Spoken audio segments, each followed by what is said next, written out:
Olá pessoal, tudo bem? Como é que passaram a semana? Tudo jóia? Então tá ótimo. E aí fizeram os exercícios, né? Eu vi cada desenho lindo lá na plataforma de vocês. Então de parabéns, viu? E é bom a gente sempre caprichar, né, pessoal, no exercício, porque o professor ele olha, ele vê quando o aluno caprichou.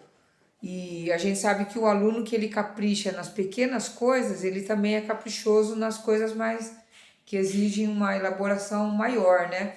Então capriche, viu, pessoal? Sempre vale a pena, né? Então hoje nós vamos falar sobre registro de sons. Então a gente sabe que o homem, desde a sua existência, ele sempre assim criou códigos de linguagem e símbolos, tanto para as coisas que ele acredita como para as coisas do seu dia a dia ali, da sua vivência, né? O homem, ele sempre foi um ser coletivo. O que que isso quer dizer? Viver em grupo. Então, por exemplo, para você viver bem em grupo, você também tem que ter códigos, né, de comportamento. Por exemplo, a honestidade é um código de comportamento, né, para você viver bem em grupo. Então, o homem ele foi criando esses códigos aí para viver, códigos familiares, códigos de sociedade, para viver bem e organizar, né, esses grupos aí de convivência. Nos sons, na questão sonora, não foi diferente. O homem também, para organizar os sons, ele também precisou criar códigos. A gente sabe que a voz humana, lá no começo, a gente só tinha a voz, né? Não tinha ainda melodias assim, né? A gente sabe da existência de instrumentos, mas não melodias na hora do canto. Então, lá na Idade Média, no ano mais ou menos 600 depois de Cristo, dentro dos mosteiros, eles desenvolveram um tipo de canto que ficou conhecido como cantochão. Então, como que era esse cantochão aí? É um canto que eleva o espírito, né, da pessoa. Era um canto que demonstrava o amor pela fé cristã. Então, um papa, o Papa Gregório I, ele foi um incentivador desse tipo de canto. Por quê? Ele queria fazer uma reforma litúrgica, ou seja, uma reforma na missa, né, que eles realizavam ali. Então, o canto era uma parte importante da missa, né, onde os monges cantavam em uníssono. O que é uníssono? Uma só voz. Agora, como que você vai cantar numa só voz se você não tem uma organização, né, dessas vozes? Porque eu tinha o que? Uma massa de vozes. Eu não tinha, por exemplo, estabelecido quando que essa voz ela vai subir, quando ela vai estabilizar ou ficar mais grave. Então, para isso funcionar de maneira melhor, o primeiro que criou um sistema de notação para resolver a questão do grave e do agudo foi um monge também, lá da província de Arezzo, lá na Itália, chamado Guido d'Arezzo. Então, o que o Guido d'Arezzo criou? Ele criou um sistema de notação que é o mais antigo que a gente conhece, que era a pauta, que era um sistema de linhas paralelas. Depois ela evoluiu para a pauta que a gente conhece e é usada até o dia de hoje, né? Que tem 5 linhas, a gente também chama de pentagrama. Ó. Então o que o Guido d'Arezzo ele fez? Ele dividiu essa pauta no meio, né? Que é aqui um som médio. Então quando o som tinha que ficar mais agudo, ou seja, mais fino, ele foi fazendo isso, ó, né? A notação, esses sinais iam subindo. Ou quando era para ficar mais grave, os sinais iam descendo aqui na pauta. Então, ficou mais fácil. Os monges, eles pegavam ali essa notação, eles sabiam então que a voz tinha que ficar mais grave, ou mais aguda, né? Subindo mais aguda ou descendo mais grave. Então, eles fizeram ele criou esse sistema de notação aqui, né? E a gente vai ver depois que tem outros sistemas, né? Tem os neumas, que também eram sinais que eram colocados em cima das palavras. Mas esse aqui foi o primeiro, assim, né? Que a gente sabe que resolveu o problema do grave e agudo. Agora, pessoal, vocês lembram das propriedades do som? Então, nessa época aí, eles já tiveram que desenvolver a questão, porque o grave e o agudo é uma das propriedades do som, relacionada à altura. por exemplo, né? Então, eu vou dar um exemplo aqui para vocês, ó, das propriedades do som, né? Então, a primeira propriedade do som que a gente conhece é o timbre. Então, o que que é o timbre? É a voz do instrumento. Então, por exemplo, eu sei que é uma viola, né? Pelo timbre da viola. Diferente, deixa eu virar aqui, ó. Ó, um piano. Estão vendo aqui, ó?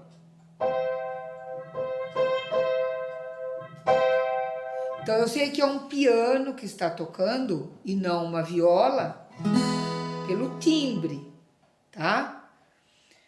Bom, a outra questão era a questão da altura, que está relacionado com o quê? Com o grave e o agudo. Então, um som grave. Ó.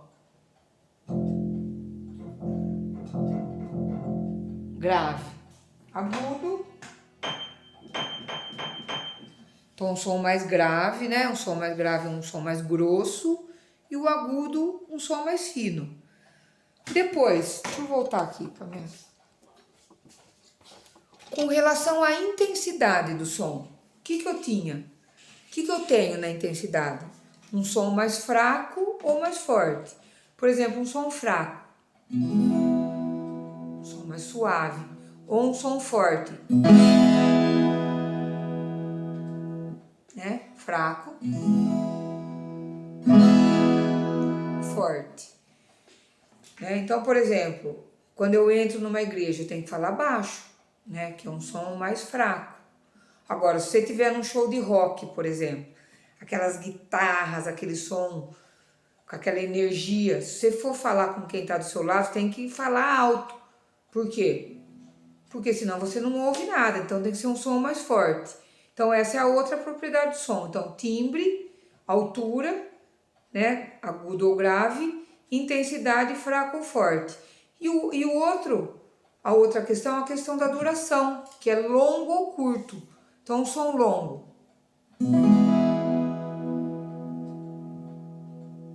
Vai embora. Ou curto. Então longo.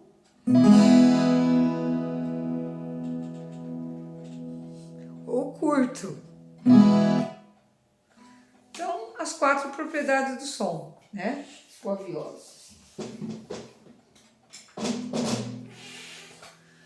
Então, a questão do timbre, eles já tinham resolvido lá, porque qual que era o timbre? Eram as vozes masculinas dos monges, né? Aí o Guido d'Arezzo, ele resolveu essa questão aí do grave e do agudo com a pauta que ele criou, né? O pentagrama. Então, dessa maneira, eles foram aos poucos organizando.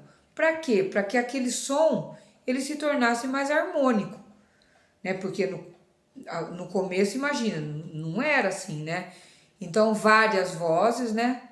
Que é uma polifonia, para transformar numa monofonia, né? Ou seja, um som monofônico, que é o som em uníssono, ou seja, uma só voz, tá bom? Então, aos poucos eles foram resolvendo essas questões aí.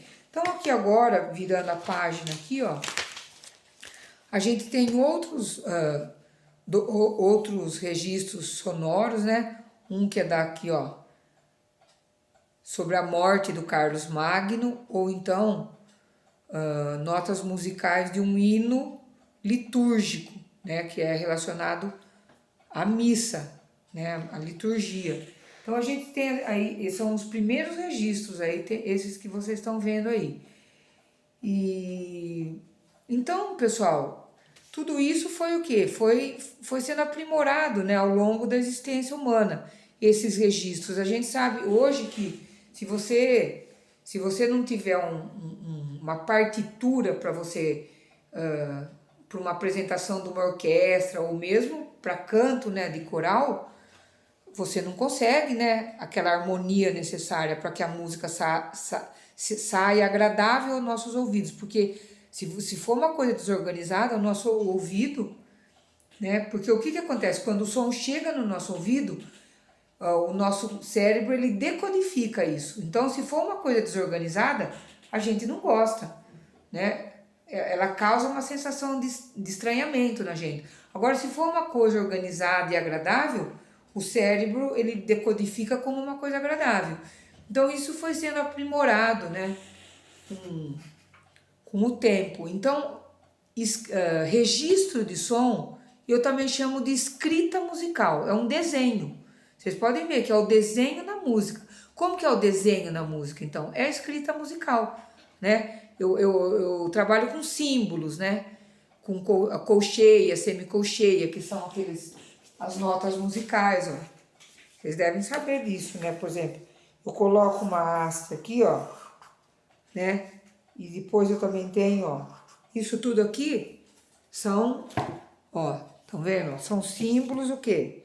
Que estão falando do quê? Da duração, ó, do som, se é um som longo, se é um som curto, ó, a breve, a semibreve, mínima, semínima. Então, tudo isso é registro e é desenho de som, tá bom? É o desenho da música. Maravilha, então, né? Bom, o que eu vou... Aqui na apostila de vocês, eu tenho um exercício número 1, aqui na página 87, que nós vamos fazer... Vocês vão olhar já esse exercício e vão ver se ele tem alguma lógica para vocês. Quem já conseguir decifrar pode responder aqui, depois eu vou corrigir na nossa live. E o exercício número 2, ele mostra mais ou menos, ele faz uma comparação aqui para eu... com essa questão do grave e do agudo. Ele põe o quê? Uma boia, né, aqui no nível da água, ó, nível, como se aqui fosse a separação da água e do céu. Aí ele coloca o barco acima do nível, que seria um som agudo, e ele coloca o submarino abaixo, que seria um som grave, tá? Então ele dá esse exemplo, que não dá, vocês olharem isso aqui, vocês não esquecem mais, tá bom? E tem um exercício aqui também, ó, tá? Para você fazer do barco aí, o que é um som grave e onde que você vai colocar o grave e o agudo aqui nesse exercício, tá joia? Bom, outra coisa que o exercício que eu vou deixar para vocês aqui é com relação a uma peça musical. Deixa eu pegar aqui na apostila, ó. Tá aqui atrás. É do...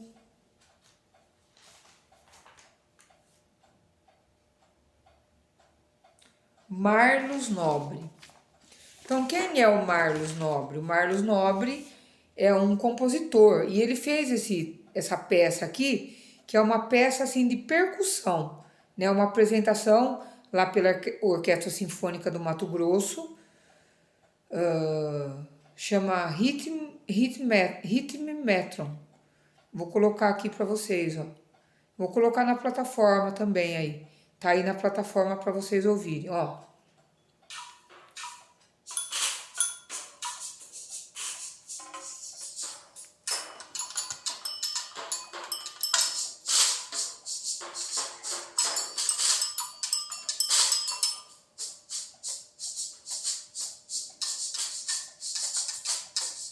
Então, o que dá pra gente perceber?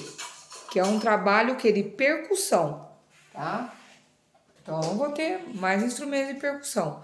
Dentro da percussão, eu quero que vocês encontrem aí som grave, agudo, fraco, forte, longo, curto. E vocês vão fazer essa tabelinha aqui, estão vendo? Ó? Por exemplo, ó, timbre. Ah, eu ouvi lá o som de um prato. Ah, é um prato, é um tambor, é um tímpano. Vocês põem aqui, ó. Depois, duração. Não, duração. É longo, curto. Ah, eu percebi um som curto naquela apresentação. Ah, eu percebi um som longo. Ou então com relação à altura. Ah, eu vi um som mais grave. Eu acho que era um som de um bombo, por exemplo. Ah, eu ouvi um som mais agudo. Eu acho que era de um prato ou era de um outro tipo, de um chocalho. E intensidade. Ah, eu percebi um som mais fraco, mais forte. Não precisa encher até aqui embaixo, tá? Então, ó, a tabelinha tá aqui, ó. Fácil para vocês fazerem, ó. Timbre, duração, altura e intensidade. Tá bom? Vocês façam isso. E aí vocês têm que ouvir umas 2, 3 vezes, né, gente? Para se familiarizar com o som. dessa orquestra aí do Marlos Nobre. Então, vocês ouçam várias vezes e vocês façam aí numa folha de sulfite essa tabelinha, tá bom? Com as propriedades do som. E aí vocês vão escrevendo. Ah, eu percebi um som grave, um som mais agudo. E vocês podem, para deixar o ouvido mais sensível, ficar assim no silêncio ou percebendo sons, né? Ah, eu tô vendo um som que tá vindo lá de longe, para ir treinando o seu ouvido, né? Para ouvir melhor, né? Uma escuta atenta, né? Uma escuta atenta. Você tá atento aos sons. Para fazer esse exercício, vocês vão ter que fazer essa escuta atenta aí, esse exercício da audição da música do Marlos Nobre, tá bom? Tudo certo? Entenderam bem, gente? Não é difícil, né? Tranquilo, então espero esse exercício de vocês aqui na plataforma e qualquer dúvida vocês mandam mensagem para mim. Eu acho que vocês não vão ter, que vocês já estão craque nisso, né? Estudaram já as propriedades do som aí, tá bom, meus queridos? Então, dessa maneira já vou parando por aqui. Desejo uma ótima semana para todos, tá? Com muita proteção de Deus, tá bom? Um beijão para todos, ó. Tchau, tchau.